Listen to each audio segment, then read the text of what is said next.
Bienvenue les logiques pour ce point de marché Ishimoku sur Bitcoin et Ethereum, et nous sommes aujourd'hui le vendredi 13 septembre 2024 et on va voir ce que le marché nous fait. On est toujours sur un mois de septembre, on reste en tout cas sur les bas de ce range. On ne sait pas si le Bitcoin va aller chercher plus bas ou s'il est capable aujourd'hui de se reprendre au vu des chiffres qui sont pas si mauvais sur l'économie américaine et sur cette baisse de taux de la Fed. Donc on va voir ce que le marché nous donne.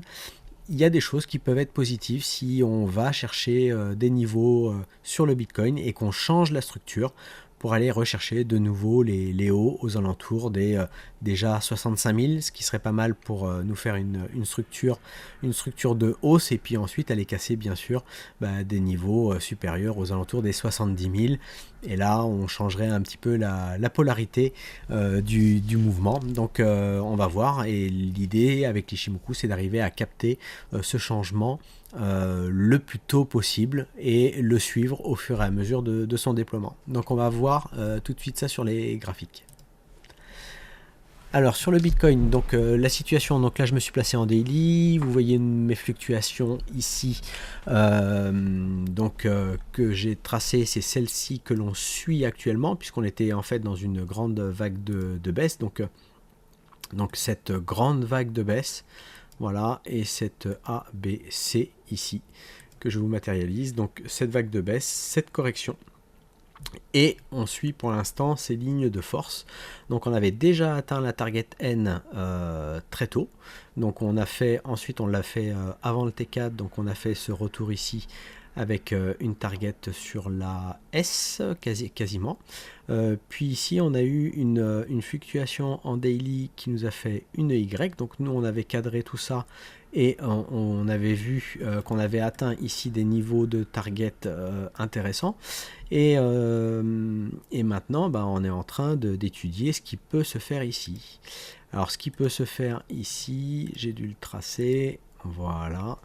Donc, le tout, ça va être de voir si le prix venait à s'éloigner des lignes de force. Donc, voilà, on est toujours, en tout cas, dans ces cônes entre la N et la V. On n'accélère pas pour aller chercher des targets comme la E, mais ce qui nous intéresse, c'est de savoir est-ce qu'on va de nouveau aller revisiter pour retester aux alentours des 49 000. Est-ce que le prix peut aller chercher les 44 000 comme on avait pu l'évoquer à un moment donné, puisque c'était une zone sur laquelle ici aux 50 000 on avait du volume, et ici sur le niveau des 44 000, 42 000 il y a énormément de volume. Donc est-ce que le prix reviendrait trouver un peu ce niveau de prix sur lequel il y a eu pas mal d'échanges? C'est la question qu'on se pose.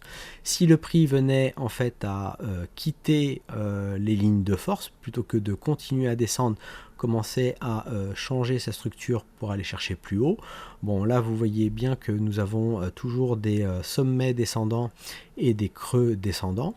Donc on a ce creux qui pour l'instant ne fait pas un plus bas, donc ça déjà c'est intéressant. Est-ce que là on va être dans un phénomène de compression, c'est-à-dire que on va totalement comprimer, on va éteindre la volatilité, les chartistes vous feraient un cône comme ceci, voilà, et savoir si justement le prix peut faire une volatilité qui se contracte avant un changement possible. Mais c'est ce qu'on va essayer de suivre tout au long en fait du déroulement du prix, et on fera la même chose pendant un bull market ou pendant un bear market. Donc pour nous maintenant il faut commencer à venir changer et casser les 65 000 pour inverser la structure, faire vraiment ici une belle N haussière, ce serait parfait. Et si on venait casser ici les 70 000, alors je sais plus où est-ce qu'on a mis le point C, à 70 079,99, on invalide pour l'instant ce plan baissier. Alors attention, on ne l'invaliderait pas totalement, en fait on serait obligé de venir modifier notre point C, c'est-à-dire qu'on pourrait le mettre plus haut. Donc là le temps vraiment de cette vague baissière, il est jusqu'au 26 octobre. En tout cas un changement de structure vraiment où on repasserait avec des creux de plus en plus haut et des sommets de plus en plus haut serait intéressant. Et bien sûr, il faudra mesurer la vitesse et les achats, les volumes aussi que l'on veut venir voir. Pour l'instant, on a eu énormément de volume ici sur cette mèche-là, hein, sur les 49 000. Donc c'était une belle opportunité effectivement d'acheter, surtout au vu qu'on est revenu après sur 65 000. Ici, on avait vu nous la target ici à 52 000. Donc ceux qui sont rentrés ici dans ces prix-là, ils font déjà une plus-value sympathique. Voilà, donc plusieurs fluctuations. Donc la tendance à la baisse, et ici on voulait voir si simplement cette phase-là n'était pas simplement une correction de la baisse et qu'on allait pourquoi pas descendre plus bas. Donc si on regarde ici le daily, donc on a quand même une configuration sur laquelle la Shinku est toujours coincée sous les prix, donc pour l'instant on est capé vraiment ici sur ces prix là, donc on n'arrive pas à passer la barre ici des 59 000 hein. On a le Kinkoyo qui est toujours baissier. La Tenkan va se redresser passivement parce qu'on va effacer bientôt les plus bas ici. On a un Kumo qui n'est pas forcément non plus très épais, puisque finalement on a plutôt un centre aujourd'hui là de latéralisation qui se situe vraiment sur ces niveaux-là, hein, donc sur les 52 périodes, et du coup on vient tourner autour de ça. Mais ce qu'il faudrait, c'est qu'on ait un prix qui parte à la hausse, qui emmène la Tenkan à la hausse, et surtout qu'on absorbe la prochaine baisse du cycle de la Kijun, qui elle va baisser à partir du 20 septembre. Donc à voir si on l'absorbe et au contraire on s'extrait par le haut ou pas, ou si au contraire elle va nous renvoyer de nouveau, c'est-à-dire qu'on n'aura pas eu suffisamment d'intention acheteuse pour modifier le sentiment de marché. Et le prix repartira comme il était déjà parti, plutôt dans une situation de baisse, pour retester de nouveau peut-être la partie basse. Après voilà, ce serait une zone qu'on travaillerait, sur laquelle on ferait quand même du volume, puisque je vous montre ici un petit peu les volumes, comment ils se répartissent. Donc on a quand même pas mal de volumes qui se sont faits ici sur cette partie là. Voilà, on va montrer plutôt sur les derniers temps. Voilà, donc on a du volume qui s'est fait ici, on a énormément de volumes qui se font ici, donc c'était une zone qui était très travaillée ici, qui avait été travaillée là, et donc il va falloir vraiment s'extraire ici de cette partie-là.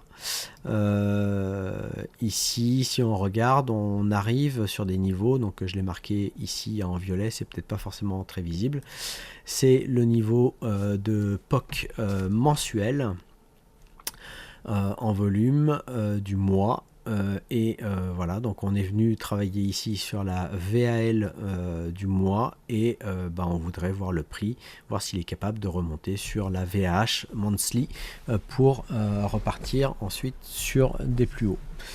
Pour l'instant, on suit la ligne de force potentiellement de la N. On a déjà la target P qui serait à franchir, et franchir justement cette VAH.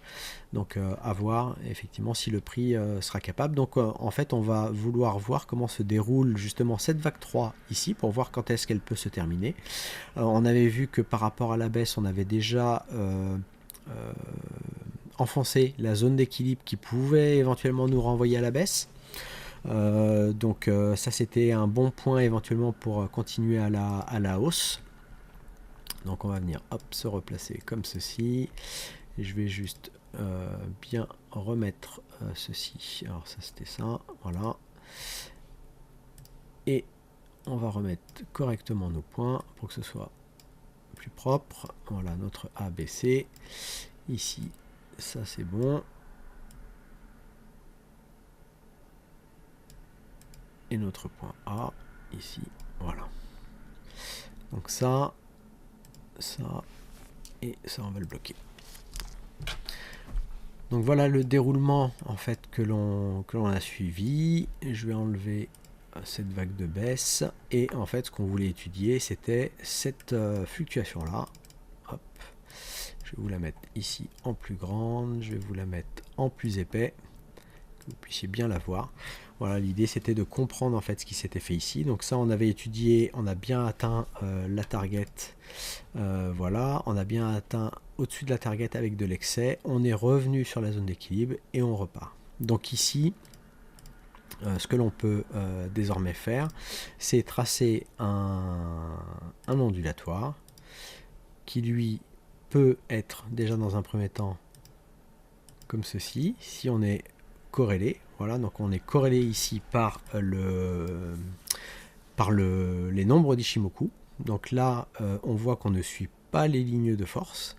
On a tendance à s'en éloigner. Donc attention que ici, on n'ait pas fait un plus haut. Et on va regarder justement le temps qui a servi. Parce que là, je pense pas qu'on soit corrélé. On est aussi en 17. Donc ça, c'est intéressant. Et là, on n'était pas corrélé. Si on était corrélé. Donc, on va voir ce que l'on peut faire. Donc, on voit qu'on ne suit pas les lignes de force. Donc, on est très mal parti pour aller chercher la target N. Donc là, ça, je ne suis pas. On est sous une autre influence. Et on est très certainement sous l'influence de cette OV2. Voilà. Ici. Et sur laquelle on ira vérifier si on va chercher, pourquoi pas, la target SM.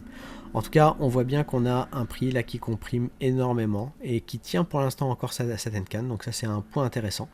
À voir si cette compression, ce peu de volatilité pourrait amener ensuite un mouvement assez fort. Pardon. Donc voilà, ça sera intéressant. On avait aussi la possibilité de suivre une fluctuation qui soit peut-être plus longue. Et ça pourrait être intéressant. Donc pour l'instant, on reste encore dans les cônes de force. Donc celle-ci, en tout cas, je la prends moins en compte. Je prends plutôt en compte la vague ici de baisse. On va réactualiser juste là notre trait pour matérialiser ce point haut. Voilà. Et éventuellement, si on est toujours dans cette vague ici haussière, on va tracer là. Voilà, cette vague ici haussière, on pourrait avoir une A, B, C comme ceci, avec un temps vraiment de force qui serait plus aux alentours du samedi 14 septembre et une fin de fluctuation au 16 septembre. Donc on va regarder comment ça se déroule. Si on voit que le prix ne casse plus, donc c'est ça qui va être intéressant, c'est si le prix ne casse plus, invalidation.c, voilà. Donc là, on a passé le temps, il me semble. Voilà. Donc là, on a passé le temps. Donc le temps pour faire le point C. Donc maintenant, si on casse les 58 588, on éliminera le plan baissier et on retournera à la visualisation uniquement pour l'instant de cette fluctuation haussière. Donc gardez ce niveau d'alerte à 58 588 qui va être important à surveiller pour montrer que les acheteurs sont présents et qu'on veut continuer à la hausse. En tout cas, pour l'instant, il y a quelque chose et en tout cas les vendeurs, et comme je vous disais par rapport à la situation en daily que l'on voyait bien avec le Ishimoku, on est ici bloqué encore par les prix, et donc on est vraiment venu sur ces niveaux-là, les tester. Pour l'instant, on ne les passe pas. Donc voilà, à voir dans les prochains jours. Mais voilà, on est coincé entre la Tenkan et la Kijun en daily. Donc pour l'instant, soyez prudents. Les lignes, en tout cas ici en 4 heures, sont plutôt intéressantes puisqu'on a bien la Shinku qui est au-dessus des prix. Donc ce qu'on voudrait, c'est que elle s'extrait aussi du nuage. On a un Kumo donc qui est haussier, mais uniquement avec la SSA, c'est-à-dire qu'on n'a pas emmené encore la SSB à la hausse. Donc ça, c'est aussi un point important, c'est-à-dire qu'on n'a pas cassé le niveau des 52 dernières bougies. Donc si jamais je fais les 52 dernières bougies à partir d'ici, donc on va faire 51 barres, ce qui nous fait les 52 bougies, et bien en fait il faudrait casser ce niveau ci. Voilà, donc c'est ce niveau là en fait. Voilà, il faudrait casser les 58 888 pour emmener la SSB à la hausse. Pour l'instant, c'est pas fait. On l'a fait très très légèrement, mais c'est vraiment très très fin ici. Et on commencerait à changer la structure, c'est-à-dire là où on faisait des sommets descendants, et bien en changeant ici aussi au niveau des 59 786, on commencerait à confirmer qu'on est bien dans des fluctuations haussières et qui change aussi la structure en venant casser ce sommet, donc prendre la liquidité, hein. Ça, ce sont des sommets sur lesquels le marché peut venir éventuellement travailler. Donc hop, je vais le mettre ici, voilà. Donc ce qu'il faut éventuellement s'attendre, c'est voir s'il y a une réaction, c'est-à-dire que le prix prend la liquidité ici, recorrige, et puis voir si jamais il est capable de repasser au-dessus de ce niveau. Donc voilà pour le Bitcoin. Donc pas grand chose à dire, les chiffres étaient plutôt bons, mais on n'a pas eu finalement un retour de volatilité plus important que ça. Donc je m'attendais quand même à un peu plus de démonstration, soit haussière soit baissière, suivant la nature des chiffres, mais on ne l'a pas eu véritablement. Sur désormais l'Ethereum. Et bien sur l'Ethereum, donc ici je suis en daily, même configuration, on bloque pas par contre sous les prix, hein, on voit toujours un Ether qui est plutôt dans sa partie basse, qui travaille beaucoup ce niveau là. Donc par contre ce qui est intéressant, c'est ce volume ici d'échange qui est fait. On a eu ici un spike, donc quand même avec un niveau de POC qui est ici sur le volume le plus échangé aux alentours des 2500. Donc ça va être un niveau important à venir travailler et pourquoi pas casser si jamais on veut repasser au-dessus et aller chercher une partie haute. On voit donc ici j'ai tracé mon ondulatoire, donc on avait ici sur la baisse fait quasiment notre target NT, on est resté en fait, on a fait une P, hein, parce qu'on n'a pas cassé ici le point le plus bas, on l'a maintenu, donc on est plutôt sur une structure ici de ralentissement. On a plutôt un range qui serait matérialisé vraiment entre notre partie haute et ici notre partie basse, et pour l'instant il va falloir passer en fait ce centre, hein, cette partie ici aux alentours des 2500 pour pouvoir espérer que le mouvement puisse repartir haussier. Sinon le reste du Kumo est baissier, le Kinkoyo est baissier. On a, si vous regardez votre Kijun, pour l'instant la Kijun est toujours donc là à plat, elle va baisser très certainement. La seule chose qui pourrait contrer cette baisse passive de la Kijun, ce serait d'avoir un mouvement qui repasse haussier et surtout qui vienne casser effectivement ce niveau là. Donc le niveau ici des 2820, voilà, si on le casse, on emmènera la Kijun à la hausse, on aura eu la Tenkan qui sera passée au-dessus de la Kijun et ce sera bon signe. Dans quelques jours, on aura quand même l'absorption totale du Kumo avec l'absorption de la SSB. Donc voilà, on aura travaillé suffisamment longtemps dans cette partie-là. On aura échangé pas mal de volume finalement sur ces niveaux-là. Est-ce qu'on les aura échangés justement pour construire quelque chose qui peut repartir à la hausse? Ou est-ce qu'au contraire, on est venu travailler et on travaille encore pour peut-être repartir à la baisse? Donc la seule chose que l'on vient mesurer en fait, c'est quelle est la dominance ici d'une fluctuation de baisse ou de hausse. Donc pour l'instant on a une échéance ici au 19 septembre, c'est-à-dire qu'on peut continuer à monter. Ce qu'on aimerait, c'est qu'on monte après le 19 septembre, c'est-à-dire qu'à ce moment-là, on ne serait plus sous l'influence déjà de cette vague baissée, ce serait pas mal.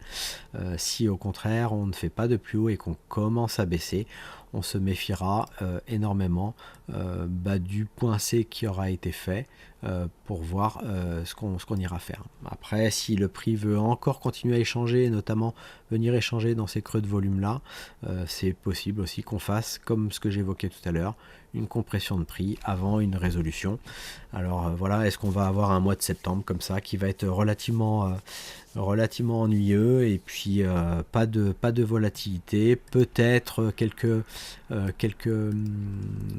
altes qui pourraient sortir leur épingle du jeu.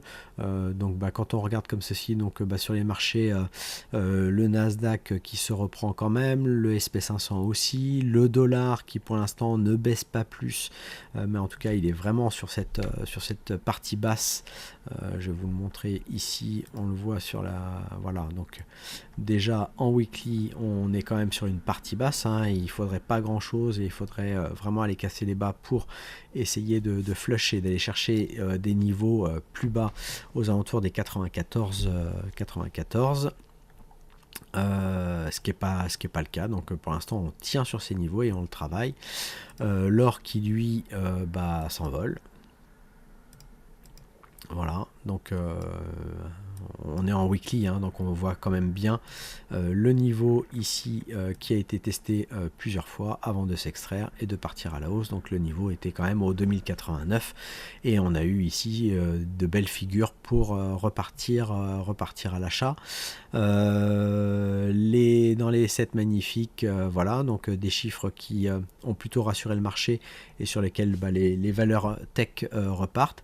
Et puis sur les altes, on a quelques altes qui refont des performances, mais attention, elles avaient suffisamment dévissé, donc les 4% que peut faire le Inch contre l'USDT n'empêche pas qu'on a fait de nouveau un nouveau bottom contre l'USDT, donc c'est pas très rassurant. Il n'y a que quelques altes comme on a vu avec ZS notamment mardi, comme le AAV, qui sont plutôt intéressants dans une structure voilà, qu'on pourrait aller chercher. Il va falloir quand même passer cette zone là importante, mais sinon on a encore du rouge.